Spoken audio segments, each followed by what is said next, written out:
Back to my channel. So మనకి T20 world cup అయితే start అవుతుంది. సో ఈ యాప్లో మనం ఫ్రీగా మ్యాచెస్ చూడొచ్చు, అలానే ప్రిడిక్ట్ చేయొచ్చు. సో యాప్ నేమ్ వచ్చేసి డఫా బెట్. సో ఇది వరల్డ్ వైజ్గా అయితే చాలా ఫేమస్ ఈ యాప్. సో ఇప్పుడు మీకు ఈ యాప్లో అకౌంట్, అలానే కేవైసీ, డిపాజిట్, విత్డ్రా, సో ఈ 4 స్టెప్స్ అయితే నేను ఈ వీడియోలో అయితే ఎక్స్ప్లెయిన్ చేస్తాను. సో వీడియోని స్కిప్ చేయకుండా చివరి వరకు అయితే చూడండి. సో మీలో ఎవరికైనా అఫీషియల్ వెబ్సైట్ లింక్ కావాలంటే నేను కామెంట్ బాక్స్లో అయితే పిన్ చేస్తాను official website link. So link మీద క్లిక్ చేయండి, మీకు ఈ విధంగా పేజ్ అయితే ఓపెన్ అవుతుంది. మనకి ఇక్కడ చాలా సింపుల్ స్టెప్స్తోనే మనం ఈ యొక్క యాప్లో అయితే అకౌంట్ అయితే క్రియేట్ చేసుకోవచ్చు.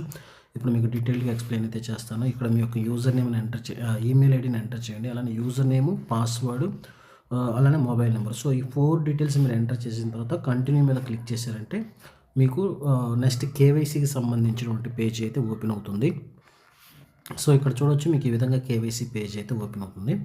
సో ఇక్కడ మనం పాన్, ఆధార్, సో ఈ 2 ఆప్షన్స్లో మనం ఏదైనా డాక్యుమెంట్ అప్లోడ్ అయితే చేయాల్సి ఉంటుంది. సో నేను ఆధార్ కార్డ్ని అయితే సెలెక్ట్ చేసుకున్నాను. బ్రౌజ్ మీద క్లిక్ చేసి ఆధార్ కార్డు ఫ్రంట్, బ్యాక్ ఫొటోస్లో అయితే అప్లోడ్ చేయండి.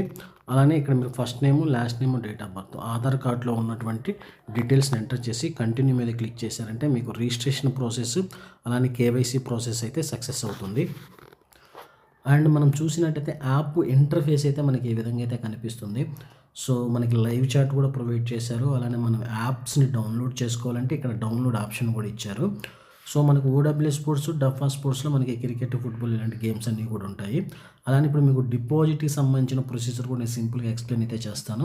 సో ఇక్కడ క్లిక్ చేయండి, క్లిక్ చేయగానే మీకు డిపాజిట్కి సంబంధించినటువంటి పేజ్ అయితే ఓపెన్ అవుతుంది. ఇక్కడ మీరు చూసారు కదా డిపాజిట్. సో ఈ డిపాజిట్ మీద అయితే క్లిక్ చేయండి. మనకి డిపాజిట్కి సంబంధించి చాలా ఆప్షన్స్ అయితే వీళ్ళు ప్రొవైడ్ చేశారు. సో ఇక్కడ మీరు చూడొచ్చు, యూపీఐ నుంచి కూడా మనం ఈజీగా డిపాజిట్ అయితే చేసుకోవచ్చు. సో యూపీఐ మీద అయితే మనం సెలెక్ట్ చేశాను. సో ఇక్కడ మీరు కామన్ వ్యాలెట్ని అయితే సెలెక్ట్ చేసుకున్నప్పుడు మీకు అన్నిట్లో కనిపిస్తుంది. ఓడబ్ల్యూ, డఫా, క్యాష్ అన్నిట్లో కనిపిస్తుంది కాబట్టి మీరు కామన్ వ్యాలెట్లో డిపాజిట్ అయితే చేసుకోండి. సో ఇక్కడ మీరు డిపాజిట్ చేయాలనుకున్నటువంటి అమౌంట్ని ఎంటర్ చేయండి. ఇక్కడ మీకు సబ్మిట్ అనే ఒక ఆప్షన్ ఉంది, దీని మీద క్లిక్ చేయండి. ఇప్పుడు మీకు డిపాజిట్కి సంబంధించినటువంటి పేజ్ అయితే ఓపెన్ అవడం అయితే జరుగుతుంది.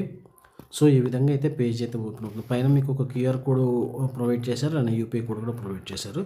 సక్సెస్ఫుల్గా మనీ ట్రాన్స్ఫర్ చేశాక మీరు ఇక్కడ రిఫరెన్స్ నెంబర్ని ఎంటర్ చేయాల్సి ఉంటుంది. ఆ రిఫరెన్స్ నెంబర్ మీ యొక్క ఫోన్పేలో ఉంటుంది. సో రిఫరెన్స్ నెంబర్ని ఎంటర్ చేసి సబ్మిట్ మీద క్లిక్ చేయండి. డిపాజిట్ ప్రొసెసర్ సక్సెస్ అవుతుంది. అలానే విత్డ్రా చేసుకునేటప్పుడు మీ యొక్క బ్యాంక్ డీటెయిల్స్ని అప్డేట్ చేసుకొని విత్డ్రా అయితే చేసుకోండి. సో ఫ్రెండ్స్, మీకు వీడియో నచ్చితే ఛానల్ అయితే లైక్ చేయండి.